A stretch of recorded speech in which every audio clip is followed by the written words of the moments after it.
झारखंड की सियासत लगातार अपना रुख बदलते रहती है और झारखंड की सियासत को लेकर के चर्चाएं भी काफ़ी होती हैं। आपको बता दें कि पिछले दिनों काफ़ी ज़्यादा हलचल जो है झारखंड की सियासत में देखने को मिली थी, जहां एक तरफ मुख्यमंत्री हेमंत सोरेन अपने विधायकों को शिफ्ट कर देते हैं छत्तीसगढ़ रायपुर में मेफेयर रिजॉर्ट में, तो वहीं दूसरी ओर राज्यपाल के पास ईसीआई का जो लिफाफा आया था, इसकी वजह से सभी विधायकों को शिफ्ट किया गया था। साथ ही साथ अगर हम लोग बात करें राज्यपाल रमेश बैस की, तो उनसे एक कार्यक्रम के दौरान पूछा गया कि आखिर लिफाफा क्यों नहीं खुल रहा है, तो उन्होंने कहा कि लिफाफा जो है वो बहुत अच्छे से चिपका हुआ है, वो खुल नहीं पा रहा है। तो वहीं दूसरे ओर कुछ दिनों पहले राज्यपाल रमेश बैस ने छत्तीसगढ़ के रायपुर में ही एक बयान दिया, जिसमें उन्होंने स्पष्ट रूप से कहा कि दिल्ली में भले ही पटाखे फोड़ने पर बैन हो, मगर झारखंड में नहीं। झारखंड में बहुत जल्द एटम बम जो है वो फट सकता है।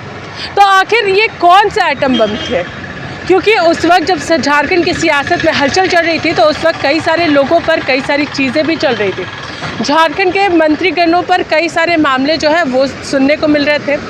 खुद मुख्यमंत्री हेमंत सोरेन के ऊपर ईसीआई का मंतव्य जो है वो आ रहा था। खनन लीज मामले को लेकर के ईसीआई का फैसला जो है वो राज्यपाल के पास पहुंचा। बसंत सोरेन के मामले को लेकर के भी ईसीआई के पास मामला था, उसको भी लेकर के फैसले जो है वो लगातार सुनने को मिल रहे थे। वहीं दूसरी ओर अगर हम लोग मंत्रियों की बात करेंगे, हेमंत कैबिनेट के मंत्रियों की, तो उनमें भी नाम जो है वो काफ़ी ज़्यादा है। आपको बता दें कि मिथिलेश ठाकुर का जो कंपनी में पार्टनरशिप का मामला था वो भी उस वक्त चल रहा था।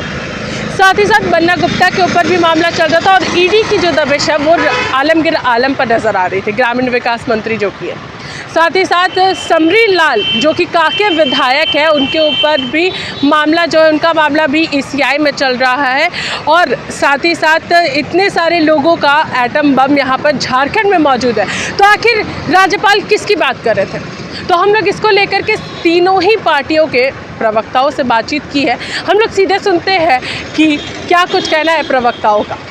देखिए, राज्यपाल पूरे राज्य के संवैधानिक प्रमुख होते हैं। उनके किसी भी बयान पर टीका टिप्पणी करना मुझे लगता है बिल्कुल उचित नहीं है।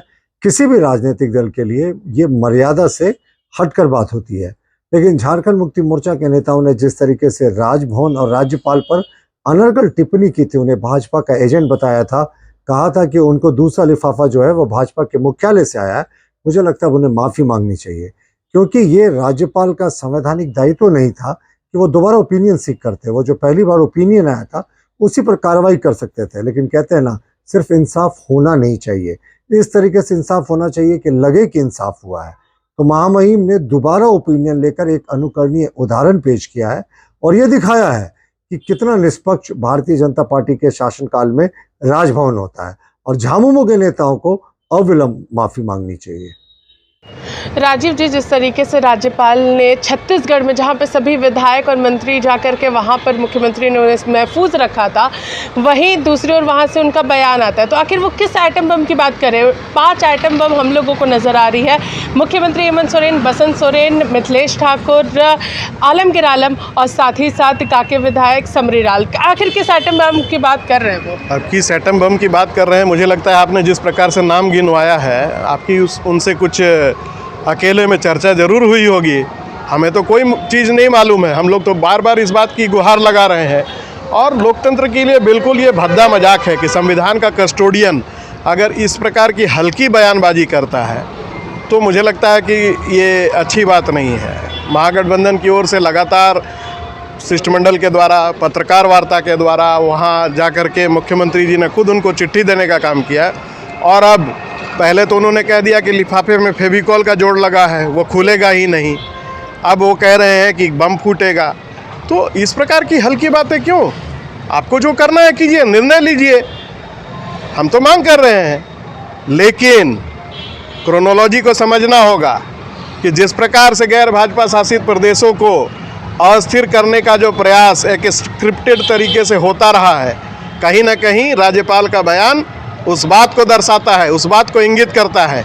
और मैं तो आपके चैनल के माध्यम से ये गुजारिश करूंगा महामहिम से कि महामहिम, आप संविधान के रक्षक हैं, राजभवन को राजनीति का अखाड़ा न बनाएं।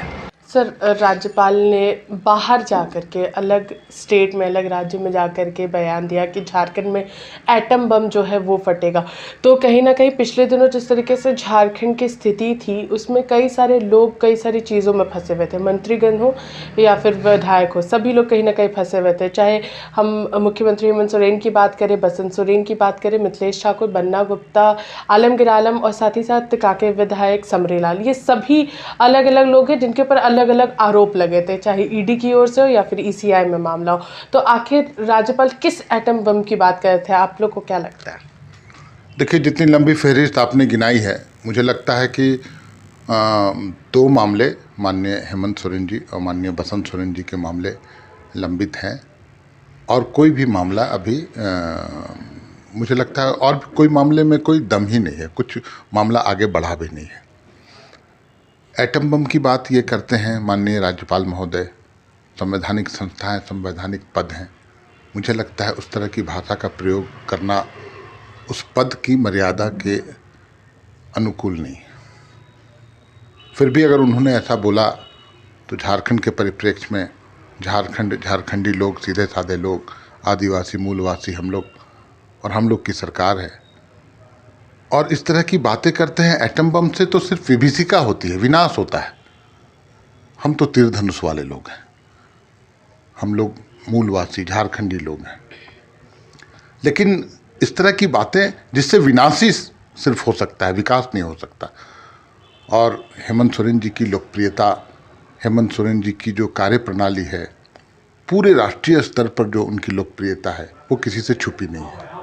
विपक्षियों के आंख में कांटे बने हुए हैं, खास करके भारतीय जनता पार्टी और केंद्र सरकार के। और ये बहुत ही बलवती होती जा रही है ये धारणा कि जो संवैधानिक संस्थाएं हैं, इंक्लूडिंग राजभवन, एक टूल किट बन गया है केंद्र सरकार का अपने विरोधियों को पछाड़ने में।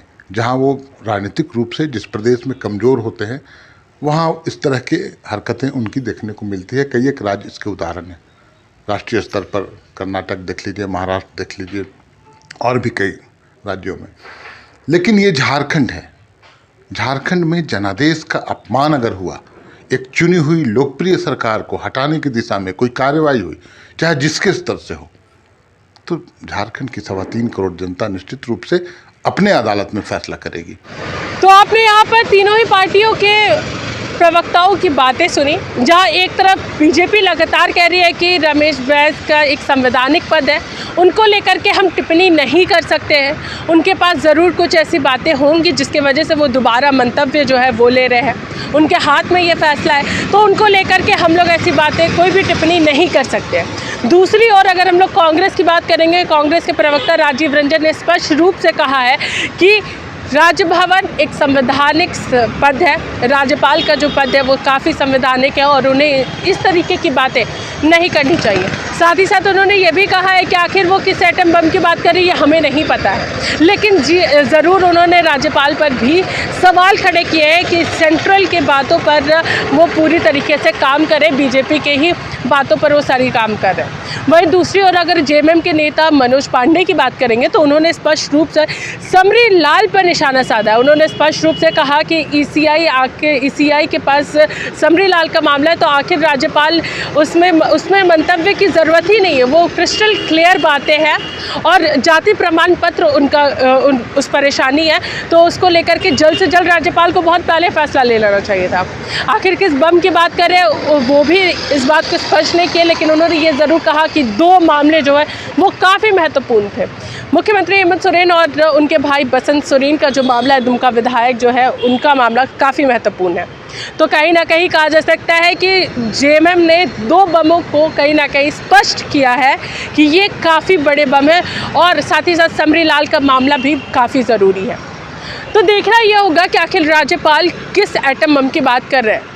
तीनों प्रवक्ताओं ने अपनी बातों को तो ज़रूर रखा, मगर एक जो निशाना है वो कहीं ना कहीं जेएमएम ने क्लियर किया है कि मुख्यमंत्री हेमंत सोरेन और बसंत सोरेन का मामला सबसे बड़ा मामला था, बाकी मंत्रियों का मामला काफ़ी छोटा है और समरीलाल का मामला भी काफ़ी बड़ा है, उस पर ज़रूर चीज़ें क्लियर हो जानी चाहिए थी अभी तक। तो राज्यपाल पर एक बार फिर से सवाल खड़े हुए हैं कि आखिर राज्यपाल इस तरीके के बयान क्यों दे रहे हैं। इसे राजनीतिक अखाड़ा नहीं बनाना चाहिए, राज्य भवन को संवैधानिक पद है। इसी के साथ देखते रहिए लाइव लगातार। अपनी सहयोगी रेखा के साथ मैं पूजा, नमस्कार।